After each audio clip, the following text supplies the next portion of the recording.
12月是欢乐甲感恩的季节，台南市一间副学习的餐厅秀芝餐饮，今年再度邀请南台南家福中心的儿童做伙到餐厅，一方面响应美食，另外嘛共同欢度圣诞佳节。节奏啊！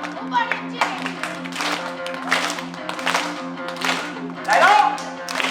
准备好了吗？检查一下，送礼物给大家，举手。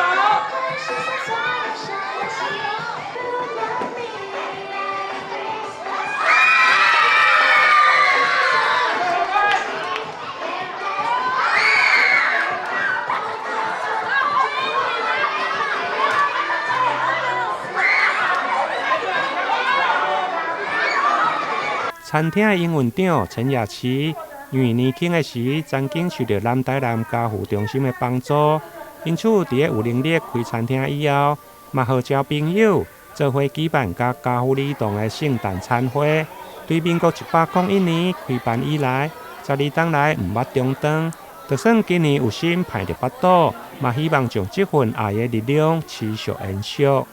因为就是在年少的时候有受过台南家福中心的帮助，那现在就是自己有能力开店当了老板之后，也希望就是借由这份能力呢，来回馈给我们的台南家福中心。其实我们最希望带给小朋友，除了希望以外呢，还是最希望带给他们的是能保持着感恩的心，制造善的循环。因为我相信这个社会呢，其实很需要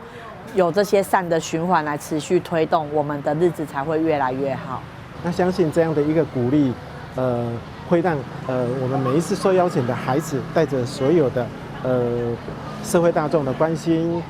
雅琪营运长还有他的家人以及他的好朋友所传达给孩子的满满的一个关心，我相信是会在孩子的心里面有一个深深的印记。我相信这是一个很棒的力量，会是孩子他每天面对他的生活挑战、求学，跟他未来每一个阶段他想要努力的一个勇气跟力量。当然，我更相信，藉由这样的一个很开心、温暖的圣诞餐会的鼓励，孩子们在他长大之后，